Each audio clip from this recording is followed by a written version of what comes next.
So I drive around on Saturdays and I do errands and I stop at Whole Foods. I buy my water. I go around. I do my thing, get my little juices. I go to the cleaners, whatever I do. I drive around. I listen to Sirius XM and I listen to Urban View because I love Urban View. You know, that's where we are. And then I tune around to other people because there's other interesting things on the weekends on Sirius XM because it's that kind of thing. So I tune in to 1 o'clock on Saturday, most Saturdays, channel 125, which is the Patriot channel, SXM Patriot. And I listen to this woman and she challenges me. I have to lean into the radio. Sometimes I got to lean back. But I said, when she's in town next time, I want to see her. So she's here. Let me welcome to the show. You can follow her on Twitter, of course, in every place. She's got a whole thing. Did she say that? That's her Twitter handle. But let me welcome the host of Sonnie's Corner, Sonnie Johnson. Thank you so much for having me. I'm so humble to be here.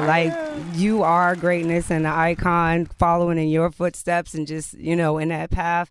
I'm blown away just sitting in the studio with you. So thank you so much for having me. Thank you. I think we did a panel discussion, that's where I first was introduced to you, and you didn't have a show then. Now you do. We don't do partisan politics on this show because I think it's counterproductive. Now, I'm a registered Republican out of defense. We started a Party of Lincoln move here because I feel like you can't change something from the outside, that we have to be ubiquitous. We have to be everywhere if we want to see change. We can't sit on the sidelines and complain. So there's a similarity in the message. Most definitely. All right. So how do you categorize yourself? Because you're on Patriot. You're a product of the Breitbart situation, which can be complicated, right? How do you categorize your politics? I'm a conservative. Period.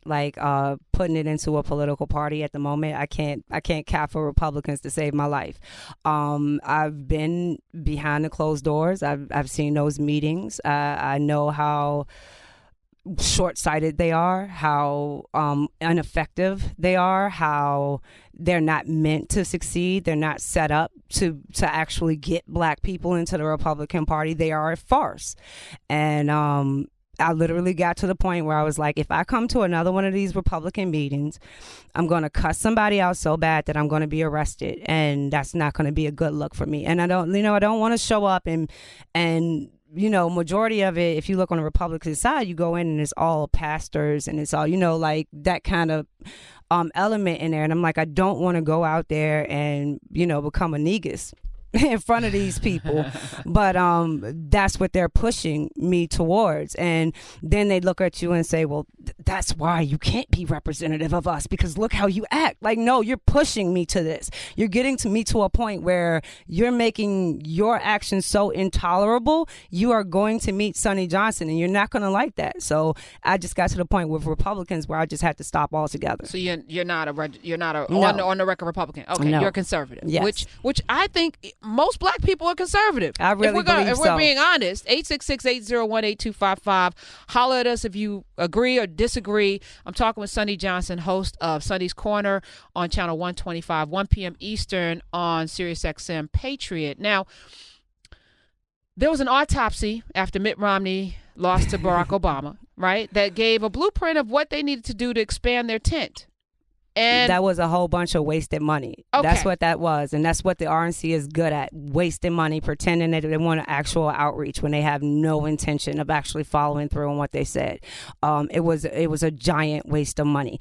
Mitt Romney could have did what Donald Trump did. Mitt Romney could have sold the American dream. He could have sold economics. He could have done that. And instead he chose to, well, I don't want to talk about my money. I don't want to talk about my success. I don't want to share those secrets with you. I don't want to show you how to do it like I did it. I'm going to hide behind humility. I'm going to and this became a creature. And this is how people are saying, we're able to say, you don't want us to get rich. You don't want us to prosper. You don't want us because you're hiding all the secrets. You're keeping it to yourself. You're not sharing with us. Share it with us. Don't try to tell us about the one time when you were 17 and you were broke riding. You know what I'm saying? He and his wife, they had to live in one bedroom. I remember that. Don't do that. I got a story that will put that story to shame, and a million other Americans got that same story. They will put your story to shame. Tell us your story. So your name is Sonnie, Sonnie. Yes, ma'am. That's your real name? Yes, ma'am. It is Sonnie Star. actually. Okay, that's an interesting name. Yes. Is there a story behind it? Yeah, actually, my mom was a drug addict. She was addicted to crack when she had me, so I was born a drug baby. And when I came out, she literally said I looked like a Sonnie Star, and she named me Sonnie Star because that's how I looked when I came out. And that's what I've been like the majority of my life. And I had to get to a point where I had to like tell my elders in my family, you know, it's either Sonnie or it's either Star, but the two of them together is not happening anymore. And that's when you kind of gain your independence. But yeah, that's where my name came from. Where were you raised? In Richmond, Virginia. Okay. And your mom, did she beat the drug addiction? No, she's still an addict to this day. She is one of those, I would say functioning, but it's kind of really dysfunctional. But she's one of those people that believes it's her body, her life, and don't you dare tell her how to live it, or don't you dare, you know, put yourself in a position to think that you have some authority over her. And it took me I went through a lot, you know, trying to be like, why weren't you what you were supposed to be? And then I kind of got to the point where I realized she crazy. You know what I'm saying? She crazy. Like, and I can't hold that anymore. That's not my fault. I didn't do that. She didn't become that way because of me. It is what it is. And so I've gotten to a place now that even though she is still the same, I love her. And she's very close to my daughter. They have a really good relationship, probably closer than me and her have. She has a closer relationship with my daughter. And I do my best to nurture that. I don't leave her alone with her. Don't let her do the overnights and stuff like that. But any chance that they do have the opportunity to hang out together, I do make sure it happens. Now, people either repeat what they see their parents do or they run away from it, right? So what was your path, Sonnie? Oh, I ran in the sense that what happened to my mom was, at least this is how it was told to me, is she was a school teacher. She was, you know, everything was together. Everything was good. And she went out one night and someone slipped something in her drink. And she came home and she read the Bible from the front to the back and was never the same again. So in that instance, I learned from her. And so I don't drink when I'm out. I make sure I know who I'm around. If I leave a cup for 5 seconds, I'm not picking it back up. Like, certain things about that situation I definitely learned from. And when I was a teenager, I kind of went through a spell of taking pills because I was like in a very unhealthy kind of atmosphere at home, and I almost overdosed, and my mom had to run me to the hospital. Not my biological mom, but my adopted mom. She had to run me to the hospital and I had to get my stomach pumped. I had to go through the whole thing. So you can say in a way I repeated, and in a way I ran, and both things were simultaneously true. Talk about how you broke out and broke free, because you host a radio show. You out there, an activist. It was God. It's like a story you cannot tell without God's hand. Like, if he did not have his hand on me, I would have been like one of my friends. I would have really seriously been like one of my friends. I was diagnosed with Crohn's. I graduated high school at the age of 16. When I turned 17, I got diagnosed with Crohn's immediately after. And it was like really, really debilitating, where I was spending like a week of every month in the hospital because of my infections and the weight loss and not being, it was just really, really terrible. Crohn's is vicious. I'm still dealing with it to this day, but I've learned to manage it a lot better than I was able to manage it at 17 and 18. And I finally went and got the surgery. After I got the surgery. Did the surgery remove part of your intestines? Yes, I have 11 centimeters of my ileum removed. Wow. So, after I had the surgery done, that 6 weeks, I was listening to your conversation before I came on where you were talking about marijuana. That 6 weeks was my sobriety. Like, I wasn't smoking, I wasn't drinking, I couldn't do anything because they just cut my stomach open, and I was just like trying to heal from that. So it was like I could do nothing. And in that 6 weeks, I got sober, and everything looked extremely different to me. And I was like, if I stay here, I'm going to get caught here. If I don't get away, I'm never going to get away. If I allow this to be my life, this is going to be my life. And within 24 hours, I moved out of Richmond. And where'd you go? I came to Northern Virginia, where I had one of my aunts. She gave me a bedroom, said, get a job. I said, okay, got a bed, took the bedroom, got a job. Within 2 to 3 months, I met my husband. and we've been together ever since. So nice. Like true love story. Black love is beautiful. I love that man. So what's his name? His name is Michael. Hey, Michael. Yeah. Shout out to you. We're talking with Sonnie Johnson, host of Sonnie's Corner on Sirius XM Patriot Channel 125 every Saturday, 1 p.m. Eastern. Okay, you talk Black empowerment, right? From a different, and you are talking, when I listen, most of your callers are white Trump supporters. Mm-hmm. Right. Mm-hmm. That channel is a Trump. That's what it it's is. a Trump channel. How do you bridge the race gap? I talk to them honestly. And like the funniest thing is my audience is like one of their favorite part of the show is like, we love it when you start talking about white people. And I'm like, you're white. What do you mean you love it? Like, are you not fully aware that I'm talking about you? But where I have kind of gotten in a show, and dear goodness, if you can imagine how many of them call and complain about me and call me a black supremacist, and I just laugh and I'm like, you have to listen to me anyway. And it's funny to me that they actually think they have any superiority whatsoever. I'm like, you do understand you're listening to me and not the other. But okay, we'll leave that alone. We're gonna have honest conversation. You're not gonna be talking down about black people to me and think I'm not gonna come back and equally push back. And nor do you get to act like there are no problems within white culture that seriously need addressing and that you guys are not addressing. So if you wanna be focused so much on what's happening in my community, I got a little bit of focus on what's happening in yours as well. So maybe you wanna put a skirt on that before you start talking about what we got on over here. I love that. I was processing it because we'll have people call up every now and then. They sit and they troll. They listen in and then they call up to troll, and they have the script and they read from it. And it's usually when I start talking about Trump or when I start talking about race. And it's like they don't want to acknowledge that there's a race problem and that we have a history in this country. And, we don't do victim things here on not on the Karen Hunt Show or on Urban View, but we're going to talk about the story from the beginning, not the middle.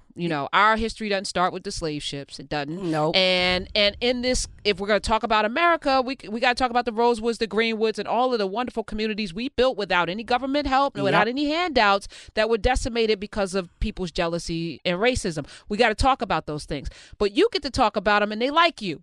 I talk about it and they troll me. No, you got people, they call up and they, I love you, Sonnie. I love you, Sonnie. And I was like, because she's on this channel, there's a presumption that she's one of us. So therefore you can say these things like inside. No? Oh no, I have caught it.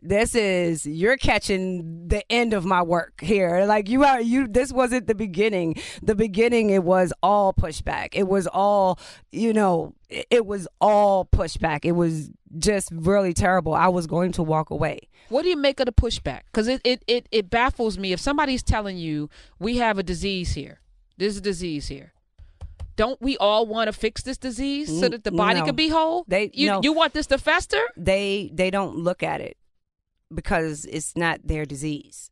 So they don't look at it. And I'm like, that's your fallacy. It's a spreading disease. Like, you think you can keep it contained in urban cities and it's not going to come creeping up into your country neighborhoods. And now that it's creeping opioids, up, and now all of a sudden you got a whole different answer for the opioid crisis than what you had for the crack epidemic. You was all fine with locking us up. Now you talking about treatment, but you can't even see that there's a difference in that. And so I bring up those things. I want them to see how contradictory they are. I want them to see how hypercritical they are in these situations. Like, you are not even making any sense. You're listening to talking points the same way you accuse the other side of listening to talking points, and you regurgitate them without any logical thought. And I'm here to put a stop to that. So how do you reconcile all of this with Trump being president? You support him, right? No, I had one sentiment from the very, very, very beginning. If you treated the black community like every other Republican president has treated the black community, you will be a failure to me. And he has done that. So to me, he is a failure. And that will stand strong, steady, and true until he changes something different. What is it? So, because to me, even the partisan politics thing is it's a lie, right? It's not ever about partisan politics. Is always, to me, about race, ultimately, or the browning of America and the fear of that and what that means, and power not wanting to give up power. So you create these, these factions, these warring factions, so that you can stay in power. And it's like all a big chess game, and we're just pawns on the board that they're moving around. And I just want us to empower ourselves. If we're going to be pawns, let's get across and become queens. And let's figure out how to navigate this a little bit better. But I want the fighting to stop, because we are Americans, and we need to have... There's a lot going on in the world. And I'm not just talking about Russia and China. There's a lot happening in the world. If we don't get it together, we're going to be like Rome. Yeah, I think we're very close to it. Destroy from the inside out, and that's where we're vastly coming up to, in a place where we can't even talk to each other. We have a government that believes it really commands us instead of being under the command of the American people. So we are moving like vastly in that direction. And if we're going to stop it, we are going to have to be the ones that stop it. And that's why in this age, I'm looking forward to it. I'm like, God didn't put this country here, us here, to not have a purpose in it. And I think that all of us have a purpose in it. And now you're going to hear a lot of new voices coming up. I know you're going to hear a lot of new voices coming up that are going to be completely different, that are going to offer some different opinions, and we're going to be having some different conversations. So I'm looking forward to it. How do we reach that toxic crowd? Because they're so toxic. It's like, don't you want to live in peace and harmony? Don't you want everyone to succeed? Don't you want to... Because there's enough for everybody. I have two definitions of racism. I have like the definition of racism of the people who really just don't want to compete. I use movies to kind of describe them. So this is like the Mr. Calhoun in Harlem Nights. He just doesn't want to compete. Sugar Ray beats him at everything. So he doesn't want to compete with Sugar Ray. I don't take those people seriously. I want to get rid of him. Exactly. So I don't have to compete so I don't have to compete with him. Those are the laughable racists, because if you really want to, you can beat them. They're not really competition. Those are the ones that will be pumping your gas and giving you fries. Like literally. They are not the ones you really need to worry about. The races that I worry about are the ones who think that the black community cannot prosper, cannot flourish without them, that they have to be our benevolent saviors. If we don't have them speaking on our behalf, if we don't have them in positions of power, if we don't have them in places of respect, then we as a community will fall and we will be nothing. And oh gosh, thank your white benevolent people that we love you. Those are the ones that I that's the kind of racists that I go after and I target, because I think that those are the ones that zap and try to take away the brilliance, excellence, and intelligence that's in the black community that needs to be shown more. Who are these people? Do we have names? No, I don't do. I do ideas, not names. I try my best to stick with ideas and not names. You have done names. You've done names with the black racists. Who? You've named some black people that are detrimental to black people. Who? I'm not going to name those names. I'm not going to name those names. No, if I do, I am saying let them die. Like, let their names go away. Let's stop talking about them, because conservatives talk about them so much. Like, they literally talk about them more than you talk about the black conservatives that are on your side. So why don't you calm down on talking about them a little bit and maybe lift up some of the people that are actually on your side? So what is you talk a lot about Booker T. Washington and pulling people up by the bootstraps, and I've like studied both Booker T and W.E.B. Du Bois. I said they're both right. Martin and Malcolm both right. Marcus, like, they're all right. That you can both have people who are studied and well versed and understand systems, and at the same time have people who understand that we can build a community from the inside. We need all things. I don't want there to be anything left off the table. I think people should do the things that they're great at, and everyone together can lift up the society, our community. As long as we have a battlefield of ideas, I think we have enough sides and diverse opinions to fill that battlefield. And I'm like I said, I'm looking forward to that. For the longest time, I could say that there's nobody on the conservative side or the Republican side that spoke for me. Definitely. None of them spoke for me. No. Okay. None of them. None of them black Republicans. Not one. Not one. No, they do not speak for me. They do not carry my spirit. They do not carry my heart. Why is that? Because I contend that I've talked with Reed Galen. I've had conversations behind the scenes with like some really high up Republican operatives. We've had Steve Bannon here, who's a very, you spend time with him? I used to, yes, but he is definitely the reason that I've tried to quit like numerous times because I get tired of it. You ask me how I deal with it. Right. Yo, I'm not superhuman. I get tired of it too. So I've tried to walk away numerous times, and Bannon is the one that'll always come to me and be like, "You're gonna let them white crackers beat you." Like, He are you says that? Yeah, are you gonna let them beat What you? game is he playing, Sonnie Johnson? I'm telling. What is he playing? This is what I know from my personal experience. Is are you really gonna run away? This is not who I thought you are. You really gonna take this? And I'm like, what do you like? Like literally, he's playing a different kind of game, though. I don't defend. I don't defend just like I don't attack. So I'm not in defense of anything. But I will say, I would have quit if it wasn't him jumping in every single time, challenging my pride and ego to stick in just a little bit longer. And now I'm as serious, though. Imagine, like, if I had just walked away. Sonnie Johnson's in the house. Sonnie's Corner, Sirius XM 125 at 1 p.m. Eastern on Saturdays. Tell us your success story. I haven't built it yet. Let You're not there yet? No, I'm just starting to pick out my investment groups, and I'm just starting to actually, fill in all of my dots and get my life in order because I've shaped so much of it of being a stay-at-home mom and kind of focusing everything around my husband and my daughter who's now growing up and doesn't need mommy anymore. And so like I'm at a place of really writing my success story now. And it's just the building blocks. I couldn't give you a description of it at the moment. Why do we know about you? How did you meet Steve Bannon? How was that? Actually, I got invited to give a speech at a tea party. And I was petrified. This is the first time I had ever done. How did that happen? I was with Frederick Douglass Foundation as one of their people in Virginia, and they were invited to go to a speech, and the guy couldn't make it, so he was like, "Would you go?" And I was like, "No." And he was like, "Come on, we need you to go." And I was like, "Okay, I'll go." And I was like petrified. I'm like, honestly, these white people are not gonna like me. I'm like, these people. I'm like, literally, this is what I'm saying. My husband was like, "Just show up. Just go and just show up. Like, what's the worst that they could possibly do to you?" So I said, well, I'm not going to sugarcoat the speech. You can still go back and look my very first speech. It is the same Sonnie Johnson you're seeing right now. I'm not going to sugarcoat it. I'm going to go in. I'm going to be me. I'm going to do what I got to do and say what I need to say the way I need to say it. And I did it. And Steve Bannon's sister was in the audience. He has a sister? Mm-hmm. I didn't know that. And his sister was in the audience, and she called him immediately and was like, this girl, you need to see her. You need to see her now. 2 days later, Bannon was calling me, asking me to come and be a part of his documentary. And I appeared in Fire from the Heartland for him a couple of months later. 866-801-8255. We're talking with Sonnie Johnson. If you want to ask her a question, you can tune in, of course, 125, 1 p.m. Eastern. You can listen to that on demand if you're listening to our wonderful programming here on Urban View, because we be doing some good stuff, too, on Saturdays with Jennifer Hammond and Lou Hutt and Wilma Leon, Dr. Wilma Leon.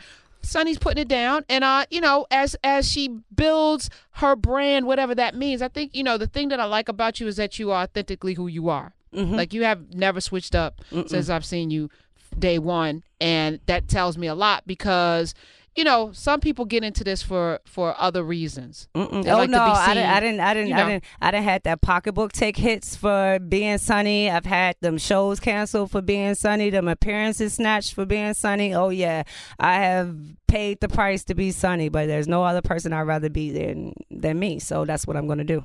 All right, let me take a call or two. Okay. Ready? Let's go to Malik in Nevada. Welcome to the Karen Hunter Show. You're on with Sonnie Johnson. Hey, Malik. Hey, how's it going? Your phone's a little janky. Okay, hold on. I'm switching over from my Bluetooth to my phone. I should sound better now. All right, a little bit.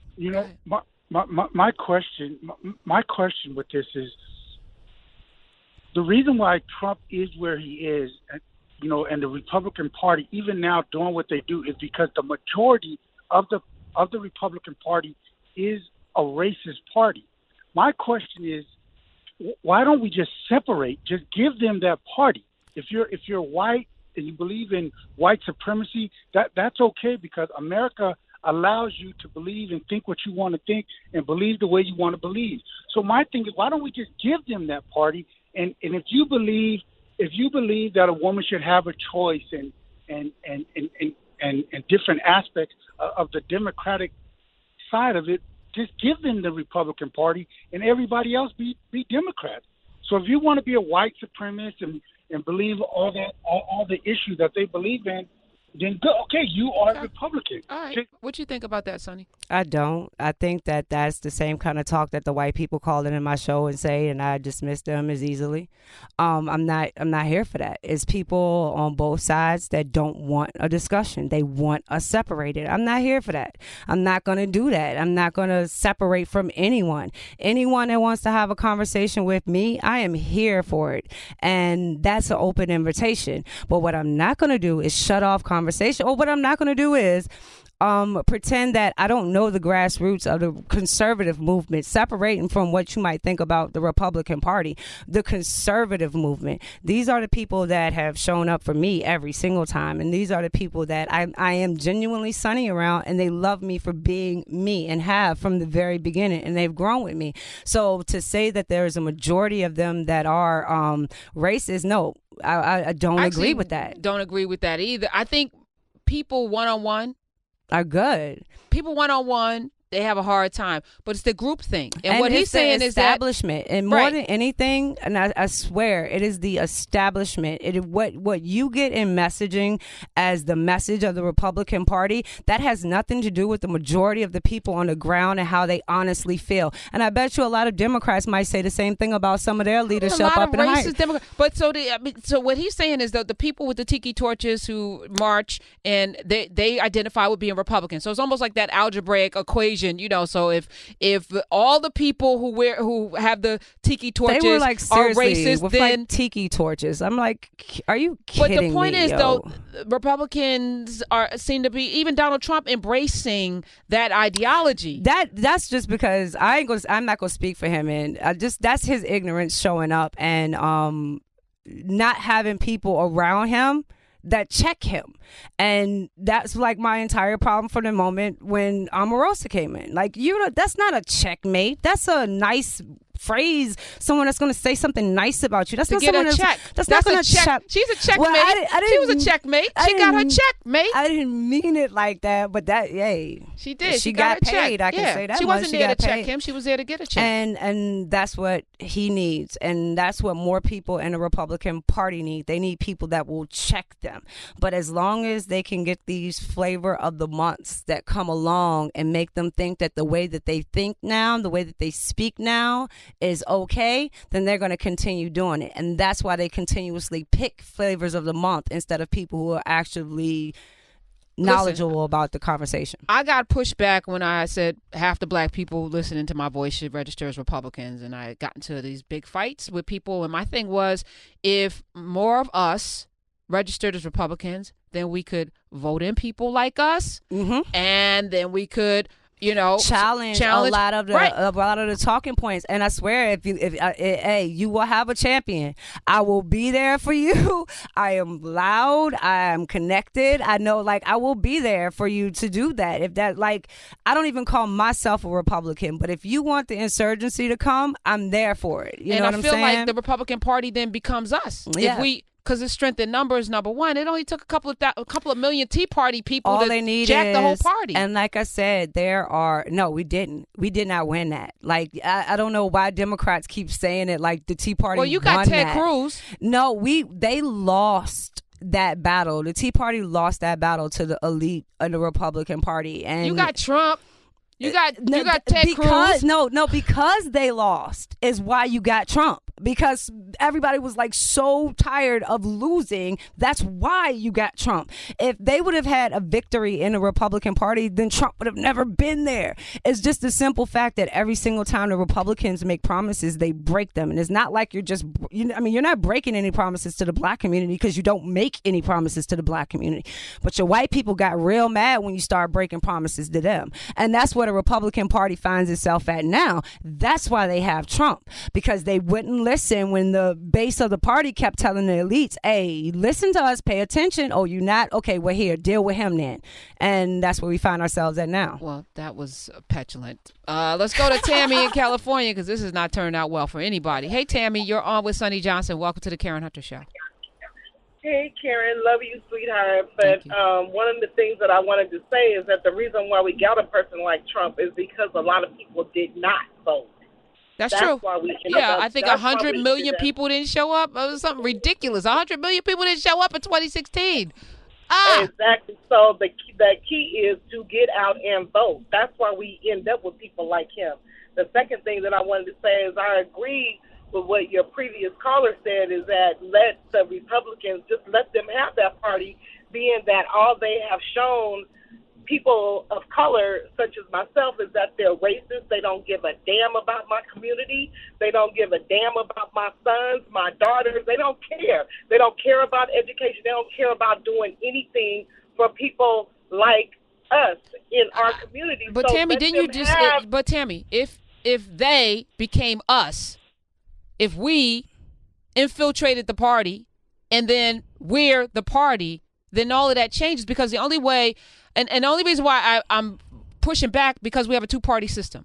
There are states throughout this country that have been gerrymandered, right? And they're closed primaries, so that only the Republican is so you're going to have a Republican governor, a Republican senator from your state, and no representation if we take that approach. That's not a power move, right? So if you give the party over, you could be living in a state where you will have no say whatsoever. And on top of that, seriously, didn't black people already done that? Haven't we already given up on them? I mean, 96%, stop acting like, why are you acting like they are actually giving the Republican Party a chance? Not the Republican Party deserves one, but like, this is like assuming that there's an open opportunity. It isn't. Like, they've already chosen to give the Republican Party up. And I think that that's to the detriment of black people, because it negates so much of our history, so much about what we have done in this country. And like I said, I don't even claim it, but I do claim the history aspect of it, and those things that attach us in those ways. It is one of the biggest things I have with Republicans is arguing about is the lily white Republican branch, and that was the kind of the portion of the Republican Party that actively pushed blacks out of the Republican Party. This was their mission, because they wanted to make these deals and these partnerships with white Southerners. And this didn't happen in the 60s. This happened in the 1890s. Excuse me. Let me go back. It happened in the 1890s. So that's when the purge of blacks started happening in the Republican Party. But even during that time period, while they were purging us, we were building Black Wall Streets. We were figuring out that we didn't need them to make this thing work. We didn't need them to figure out, and we still don't. Racism never broke us. It never broke us in this country until they came in the form of taxation, and they came in the form of regulation that we could not run from, we could not hide from, we could not duck from. And it sucked all the wealth out of our communities. And that's what we have now. It was never, ever racism that was beat us. We are not that weak. We are not that feeble. We can beat that every single time. But we cannot beat a government that takes away the very essence of who we are in the form of what we produce, and instead of giving it back to our communities the way we're supposed to. Let's take another call. Miguel in Atlanta. Sonnie Johnson's in the house. Welcome to the Karen Hunter Show. Hey, Karen, Miguel down here in Atlanta, man. It's been a long time since I called in. But, Sonnie, I heard you on, I think, Sway in the morning yesterday, and I was really intrigued. I'm also a VA found from the 757, so when I heard Richmond, I was like, oh, even though I'm down to A. Yeah. But I heard when the brother, here's the funny thing. Just like many black people, for the most part, I've been voting Democratic for my entire life, but I'm also an entrepreneur.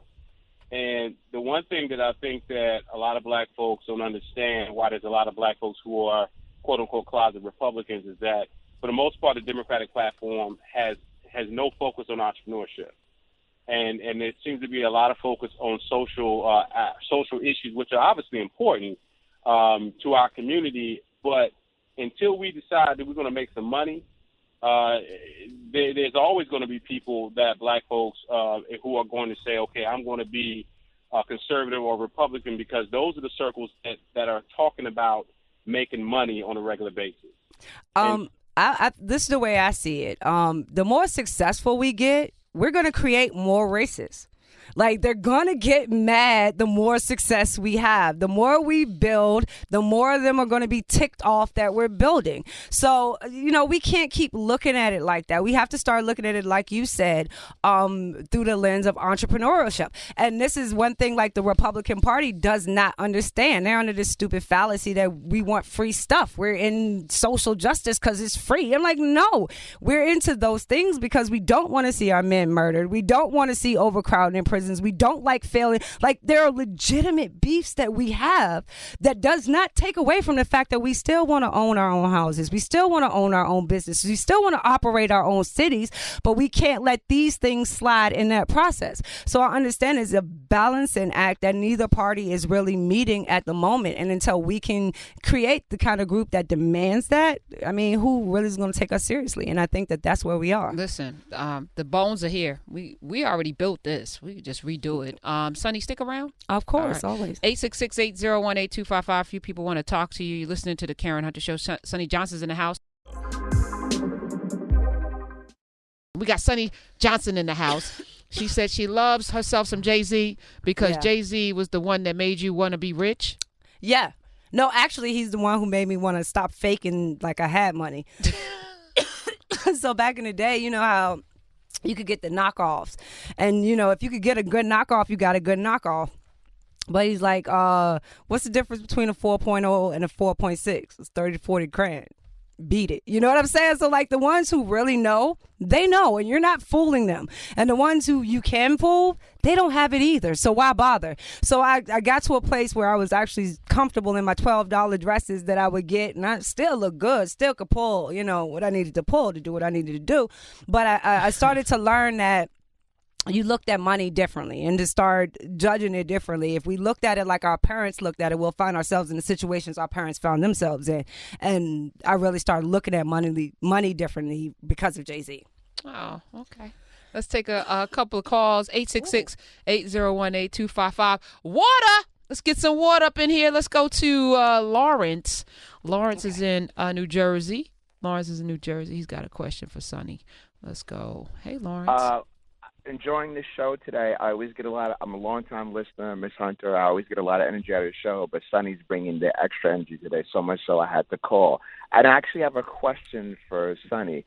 What events or what books that you read or any of that things of that nature led to your political awakening to help shape your political outlook? And I thank you in advance for your answer.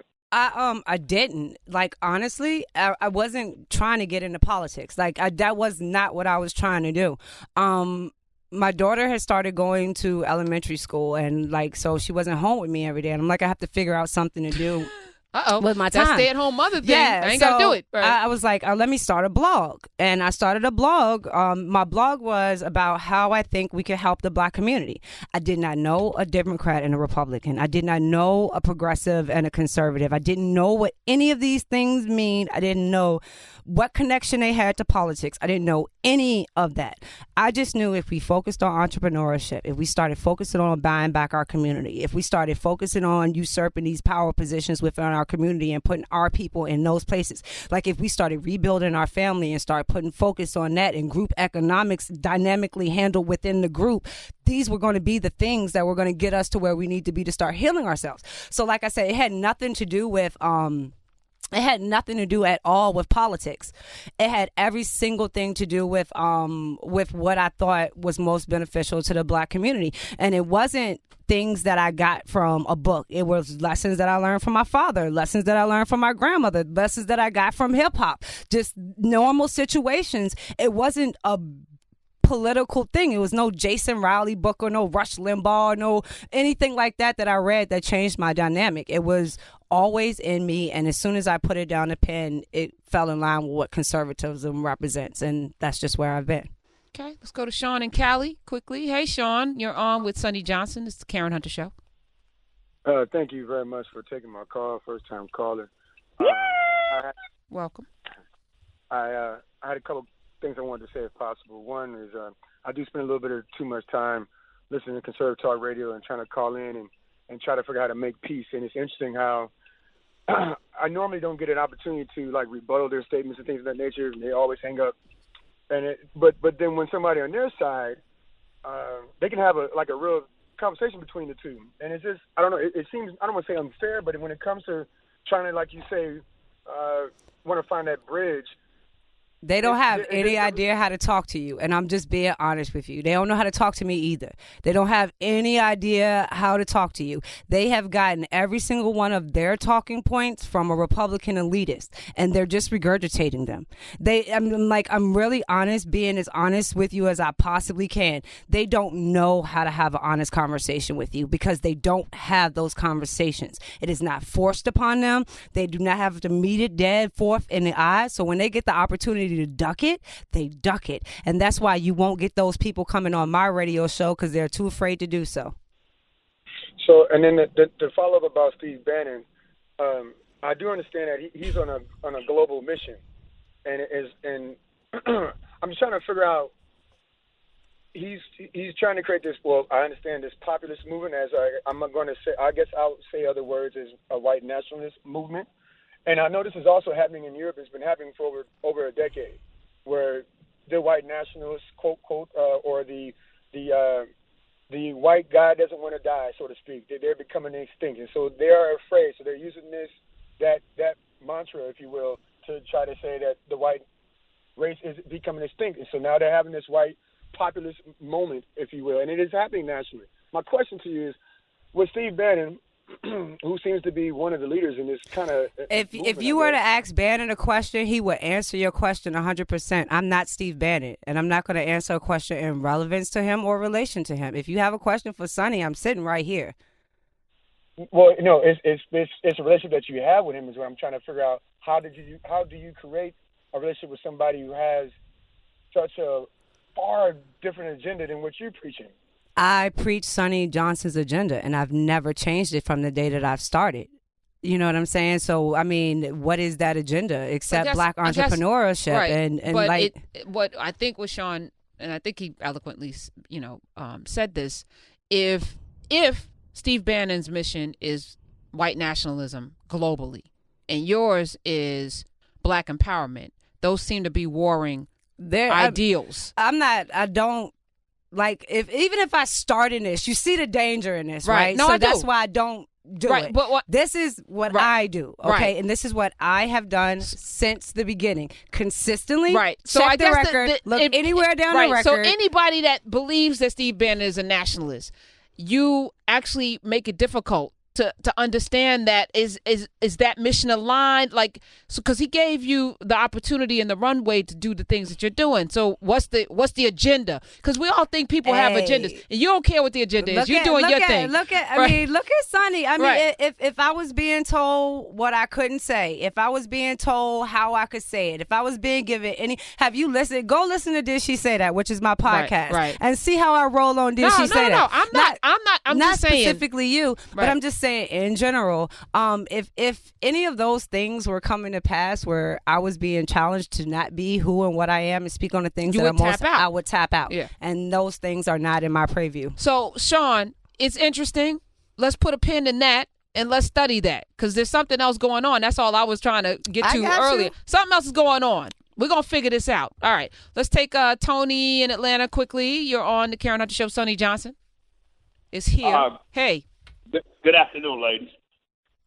I was just thinking about, I think it was LeConte Overture, who was leader of the Haitian Revolution, where he talked about liberty. Toussaint Overture. Justice, Toussaint, okay.